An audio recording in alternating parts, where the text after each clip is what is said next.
We travel not to escape life, but for life not to escape us. Welcome you all in part 4 of our family trip to North Pakistan series. Last part में हम गए थे हुंजरा पास, पशु कोंस और Attabad lake. एक ज़बरदस्त दिन गुजारने के बाद हमने रात को किया डिनर, और डिनर में हमारे लिए वहाँ की शेफ़ ने बनाया चाइनीज़, और एक बहुत अच्छा चेंज रहा खाने में। रात को हुंजा में छत पे बैठ के कॉफ़ी इंजॉय की और म्यूज़िक सुनते सुनते सो गए। सुबह उठे तो मुझे पहला सरप्राइज़ तो ये मिला जब मेरे फादर ने फ़ोन करके बताया कि वो भी हमें इस ट्रिप पे ज्वाइन कर रहे हैं। वो हुंजा तो नहीं आ सकते, बट वो इस्लामाबाद आएंगे, जहाँ से हम आगे मरी, नसिया गली और एबटाबाद वगैरह की तरफ जाएंगे। I could not have asked for more. जहाँ एक तरफ आई वॉज फीलिंग डाउन कि ट्रिप ख़त्म होने को है, वहीं पापा की इस कॉल से ऐसा लगा कि जैसे स्कूल गोइंग बच्चों को समर हॉलीडेज़ में एक्सटेंशन का नोटिस मिल गया हो। ईगल्स नेस्ट व्यू पॉइंट के रास्ते में हमें ये पम्पकिन्स देखने को मिले, which was quite a beautiful site. Not only that, हमें ये ब्लड रेड, मरून और पिंक कलर के रोजेस भी दिखे वहाँ के लोकल्स के घरों में। हैंडीक्राफ्ट की बात करें तो Hunza is one of the best places in entire Gilgit Baltistan for buying high quality handicraft, और उसमें ईगल्स नेस्ट व्यू पॉइंट पे आपको काफ़ी अच्छी चीज़ें मिल सकती हैं। ईगल्स नेस्ट व्यू पॉइंट के रास्ते में हमारी जीप हो गई ख़राब और हमने ट्रैक किया और फाइनली पहुंच गए इस जगह पे। ईगल्स नेस्ट व्यू पॉइंट इसको इसलिए कहते हैं क्योंकि जिस तरह चील एक हाइट के ऊपर अपना घोंसला बनाती है और चारों तरफ कई किलोमीटर्स तक देख सकती है, उसी तरह ये जगह भी है। ईगल्स नेस्ट व्यू पॉइंट से आपको उल्तर, तीरान, इसके अलावा लेडी फिंगर पीक और राकापोशी पीक्स जैसी पहाड़ियों का व्यू मिलता है। This point is situated in the middle of the city from where you can see these huge mountains. बुलंदो बाला पहाड़ों के दरमियान कई किलोमीटर्स पर फैला हुआ ये सब्जा दरियाए हुंजा का बहता हुआ ठंडा पानी आपको कुदरत की खूबसूरती का एहसास दिलाता है। ये है lady finger peak. Lady finger peak इसको इसलिए कहा जाता है क्योंकि ये दिखने में बिल्कुल लेडी फिंगर जैसी नज़र आती है। It's a part of Karakoram mountain range and one of the most popular tourist site in Hunza. आपको लेडी फिंगर पीक हुंजा में कई मुख्तलिफ मुकामात पर बड़ी वाज़ेह तौर पर दिखाई देती है, और इसकी हाइट है 6000 मीटर्स। लेडी फिंगर पीक को पहली दफ़ा पैट्रिक कॉर्डियर ने 22 मई 1982 को सर किया था। हुंजा में हम गए थे फॉल के सीज़न में, और फॉल में हमें कुदरत के वो सारे रंग देखने को मिले जो शायद कभी सिर्फ तस्वीरों में देखा करते थे, और हमें वाकई ये यकीन हो गया कि खुदा से बड़ा मुसव्विर और कोई नहीं। ईगल्स नेस्ट व्यू पॉइंट से होते हुए हम निकल पड़े होपर वैली के लिए, और यहाँ तक हम पहुँचे बजरिया जीप। Cars are not recommended.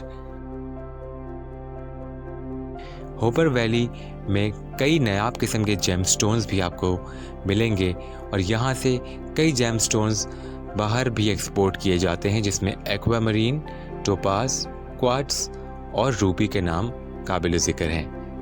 ये जो तस्वीर में आप देख रहे हैं ब्लैक एंड वाइट कॉम्बिनेशन, ये बेसिकली कई किलोमीटर्स पर फैले हुए ग्लेशियर्स हैं जिनके ऊपर मिट्टी आने की वजह से ये बज़ाहिर आपको काले दिख रहे हैं, but actually they were freezing cold and it's one of the most rare things that I have ever seen. शायद होपर वैली एक बहुत पिक्चर परफेक्ट जगह ना हो, लेकिन जिनको ग्लेशियर्स में और जेमस्टोन्स में इंटरेस्ट है उनके लिए एक बहुत अच्छी जगह हो सकती है।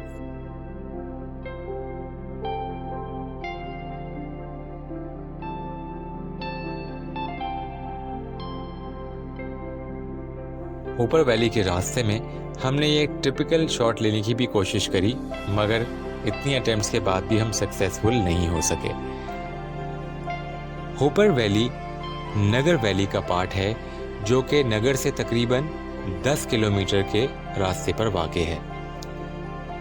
होपर वैली में 3 फेमस ग्लेशियर्स पाए जाते हैं, जिसमें से एक ये है होपर ग्लेशियर। इसके अलावा मेयर ग्लेशियर और बर्पू ग्लेशियर भी शामिल हैं।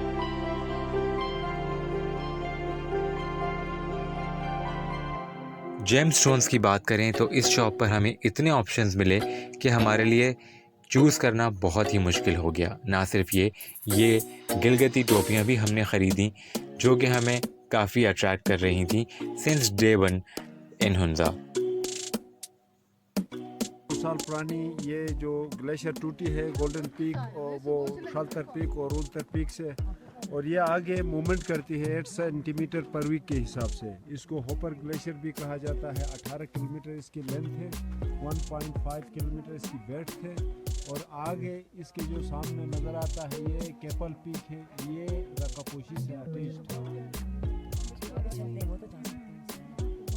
ये जो बीच में सारे कर्व है बर्फ है। हाँ सारा का सारा ग्लेशियर है, सख्त है। इससे मट्टी आ गई है, इसलिए विजिबल नहीं और है, ये लग जो रहा है इसके मुझे। आगे सारी जो होपर ग्लेशियर देखने के बाद हम लोगों को लग गई भूख और हम आकर बैठ गए इस रेस्टोरेंट में which was surrounded with this beautiful orange trees.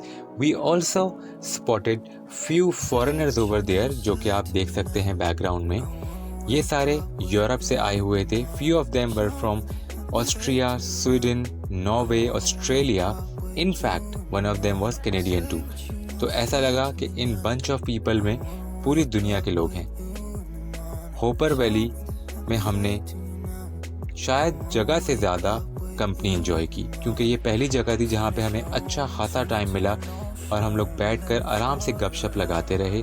खाना ऑर्डर किया जो कि वैसे बहुत सिंपल सा था, मगर अगर कंपनी अच्छी हो तो उससे बड़ी ब्लेसिंग और कोई नहीं होती।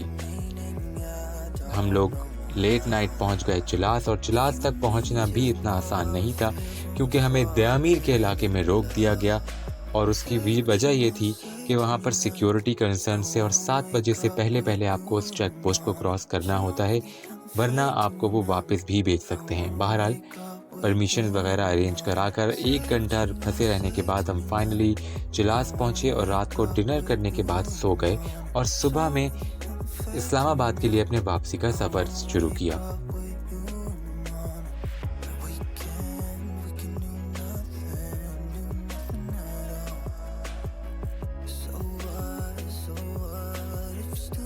चिलास से नाश्ता करके हम निकले और पहुंच गए किवाई waterfall.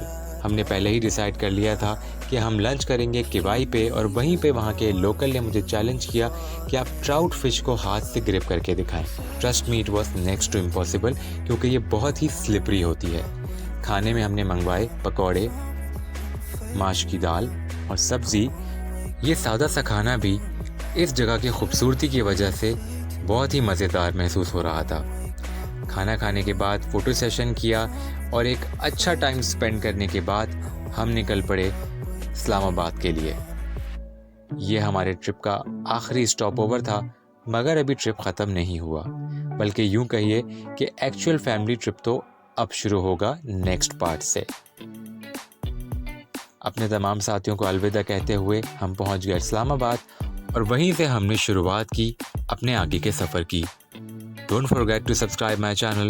Keep up with Ashad. Take care and Allah Hafiz.